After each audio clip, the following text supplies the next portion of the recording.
خطبہ شروع ہو گیا، ادھر امام خطبہ پڑھ رہا، ادھر پھر بھی مسجدوں میں ہماری باتیں ہی ہو رہی ہیں، ہمیں پتہ ہی نہیں کہ ہمیں خطبہ سننا کیسے ہے مسجد میں۔ خطبے سے پہلے تو پنچات ہو رہی ہوتی ہے، سارا چندے کا معاملہ کھول کے اسی وقت رکھا جائے گا، کس نے دیا تھا، کس نے نہیں دیا تھا، کس نے لیا تھا، کس کی گھڑی آ گئی ہے، کس کی گھڑی رہ گئی ہے، پوری پنچات مسجد میں ہونا ہے ہماری۔ اور اس کے بعد میں مسجد میں پنچات کرنے کے بعد اب جمعہ کا خطبہ شروع ہو گیا تو میں نے دیکھا کوئی پلتھی مار کے بیٹھا ہے، کوئی ٹانگیں کھڑی کر کے بیٹھا ہے، کوئی ٹانگیں کتے کی طرح کر کے بیٹھا ہے، کوئی سو رہا ہے، کسی کی گردن جھکی ہے تو کوئی بات کر رہا ہے، تو کوئی دکھن کو دیکھ رہا، تو کوئی پچھم کو دیکھ رہا، تو کوئی اوپر کو دیکھ رہا، تو کوئی نیچے کو دیکھ رہا۔ اے مسلمانوں، تم بڑے خوش ہو ٹوپی لگا کے مسجد سے نکلے، میں جمعہ پڑھایا، خدا کی قسم تو نے اپنے دل کو بہلا لیا، جمعہ پڑھایا، حقیقت میں تو نے جمعہ نہیں پڑھا ہے، اس لیے کہ جو خطبہ سننے کا طریقہ تھا تو نے اس طریقے کو چھوڑ دیا۔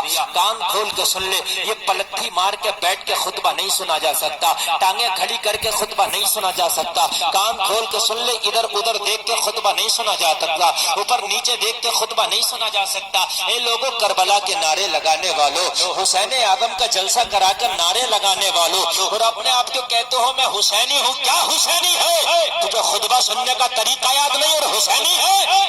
جی بے شک، جھوٹ بولتا ہے، سب خالی کی بات ہے۔ چور بھی کہتا ہے میں چور نہیں ہوں، چور سے پوچھئے، پولیس پکڑے گی اسے، کہے گا میں چور ہوں؟ نہیں، ڈنڈا بنڈا پڑے گا تو الگ بات ہے، کہہ دے گا، اس سے پہلے نہیں کہے گا، کہے گا نہیں میں چور نہیں ہوں۔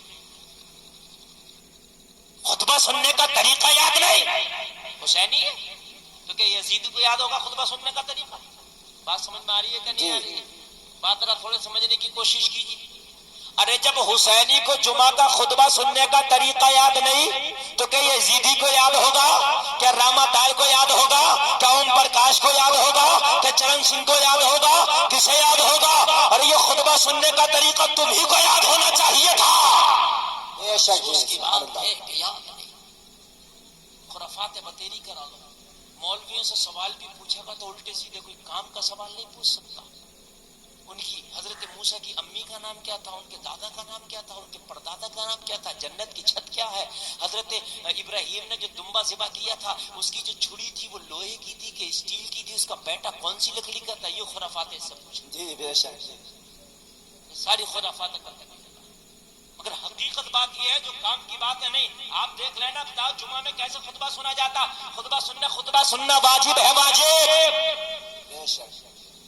جس طرح سے نماز میں کسی سے بات نہیں کر سکتے، جس طرح سے نماز میں نہ ادھر دیکھ سکتے نہ ادھر، اسی طرح سے خطبہ میں نہ بات کر سکتے ہو، نہ ادھر ادھر دیکھ سکتے ہو، نہ کسی کی بات کا جواب دے سکتے ہو۔ حد یہ ہے کوئی سلام کرے اس کے سلام کا جواب بھی نہیں دے سکتے ہو۔ حد یہ ہے جو خطبے کی اذان ہوتی ہے اس اذان کا بھی جواب دینا نہیں ہے۔ جی بے شک، اذان کا جواب دینا ضروری، مگر خطبے کی اذان کا جواب دینا ضروری نہیں ہے، نہیں دیں گے، ضروری نہیں، دیں گے ہی نہیں۔ سمجھ میں آ رہی ہے بات کہ نہیں آ رہی ہے؟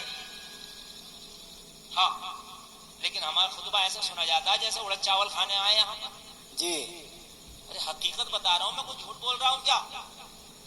جیسے اب ڈھوریا آنے والی ہے، اس کے پاس پلیٹیں اترنے والی ہیں، کوئی اس کا جل سے دل سننا واجب۔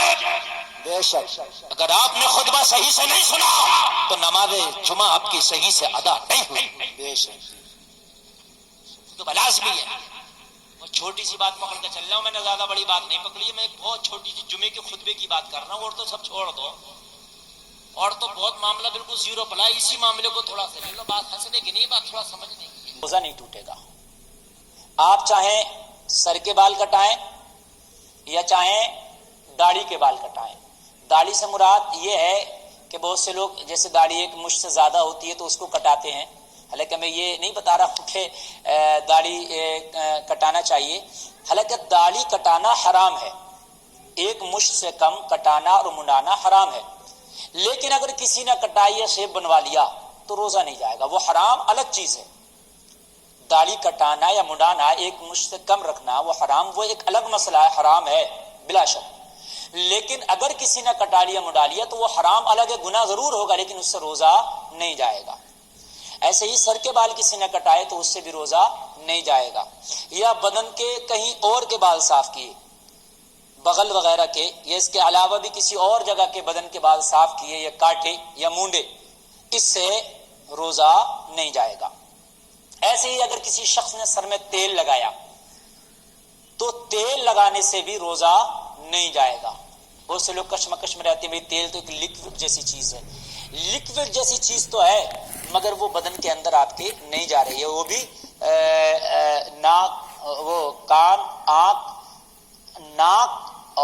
آنکھ اور منہ کے ذریعے سے اندر جائے تب ہے. سمجھ رہے ہیں؟ ایسے ہی انجیکشن لگانے سے روزہ نہیں ٹوٹے گا، انجیکشن لگانے سے بھی روزہ نہیں ٹوٹے گا. اچھا، سرما اگر کسی نے لگایا تو سرما لگانے سے روزہ نہیں جائے گا. دوا ڈال لی کسی نے آنکھ میں تو وہ لکوڈ ہے، اس سے تو چلا جائے گا، لیکن سرما اگر کسی نے لگایا تو اس سے روزہ نہیں جائے گا. اچھا، اگر کسی نے اپنے چہرے پہ کریم فیئر اینڈ لولی وغیرہ لگائی تو کیا اس سے روزہ چلا جائے گا؟ بہت سی خواتین لگاتی ہیں. تو یہ مسئلہ تو ایک الگ ہے کہ جو چیز وہ اپنے چہرے پہ لگا رہی ہیں وہ جائز ہے کہ ناجائز چیز ہے، وہ ایک بحث الگ ہے، میرا اس سے کوئی تعلق نہیں. وہ تو جب بندہ پوچھے گا کہ ہم یہ چیز لگا رہے ہیں تو اس کے بارے میں جانکاری کی جائے گی کہ یہ جائز ہے کہ نہیں جائز ہے، وہ الگ ایک بحث ہے. لیکن ہاں، اگر چہرے پہ کسی نے فیس پاؤڈر یا کریم یا فیئر اینڈ لولی وغیرہ کا استعمال کیا تو اس سے روزہ نہیں ٹوٹے گا. اگر کسی شخص نے ناخن کاٹے پیر کے یا ہاتھ کے تو ہاتھ اور پیر کے ناخن کاٹنے سے روزہ نہیں ٹوٹے گا. بالوں میں کنگھی کرنے سے بھی روزہ نہیں ٹوٹے گا. ایسے ہی غسل اگر کسی نے کیا تو غسل کرنے سے بھی روزہ نہیں ٹوٹے گا. اگر غسل کرنے میں ناک کے ذریعے یا منہ کے ذریعے آنکھ کے ذریعے پانی اندر چلا گیا تب روزہ ٹوٹ جائے گا. ہاں، اس میں ایک چیز کی وضاحت میں کر دوں، کان کے ذریعے سے جیسے پانی کان میں چلا جاتا ہے تو اس سے روزہ نہیں ٹوٹے گا. قدیم فقہا کا یہ کہنا تھا کہ کان میں دوا ڈالی یا پانی چلا گیا تو اس سے روزہ ٹوٹ جائے گا. لیکن چونکہ اب یہ جدید زمانہ ہے، ٹیکنالوجی سامنے آ گئی ہے، اور پہلے زمانے میں وہ آپریشن چیر پھاڑ کا اتنا ماحول نہیں تھا. اب تو چونکہ ڈاکٹرز وغیرہ نے اور طب اگر کان کا سلامت ہے تو اس سے روزہ نہیں ٹوٹے گا. یہی جدید تحقیق ہے.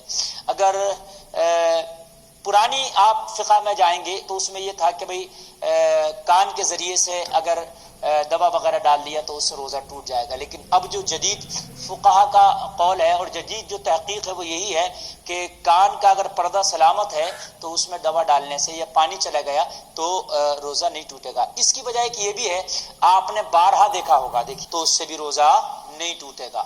منہ کا جو تھوک ہے، جو کھکار یا تھوک ہوتا ہے منہ کے اندر آتا ہے، اس کے نگلنے سے بھی روزہ نہیں ٹوٹتا ہے. ایسے ہی اگر کوئی برہنہ ہو گیا، جیسے بہت سے لوگوں میں یہ مشہور ہے کہ وہ گھٹنا کھل گیا تو وضو ٹوٹ جائے گا، تو حالانکہ وہ بھی غلط ہے. گھٹنا کھولنا حرام ہے، گھٹنے سے اوپر کا بدن دکھانا حرام ہے، لیکن اگر کسی کا کھل گیا یا کھول لیا تو اس سے وضو بھی نہیں ٹوٹے گا اور اس سے روزہ بھی نہیں ٹوٹے گا. ایسے ہی الٹی ہونے سے، مشہور عوام میں کہ الٹی ہونے سے روزہ ٹوٹ جائے گا. دیکھیے 3 شرطیں ہیں الٹی ہونے سے روزہ ٹوٹنے کی، ورنہ الٹی سے روزہ نہیں ٹوٹے گا.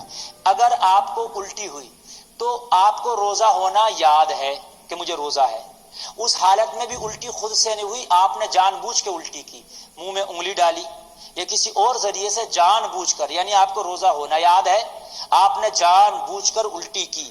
2 چیزیں. اور وہ جو قے ہوئی ہے جان بوجھ کر جو کی ہے وہ منہ بھر ہے، یعنی اتنی ہے ایک دم پورا منہ بھر کے آئی، آپ اسے روک نہ سکے، تو اس حالت میں روزہ ٹوٹ جائے گا. لیکن اگر آپ کو الٹی ہوئی، آپ کو روزہ ہونا یاد نہیں تھا، تب بھی روزہ نہیں ٹوٹے گا. آپ کو الٹی ہوئی اور آپ نے الٹی جان بوجھ کر نہیں کی، قے وہ خود سے ہو گئی، مچھلی آئی ہے کسی وجہ سے ہو گئی، بیماری کی وجہ سے، تب بھی روزہ نہیں ٹوٹے گا. تیسری بات، آپ کو الٹی ہوئی لیکن وہ منہ بھر قے نہیں ہے، وہ منہ بھر نہیں ہے، تب بھی آپ کا روزہ نہیں جائے گا. ان تمام باتوں سے روزہ نہیں جاتا. عرف عام میں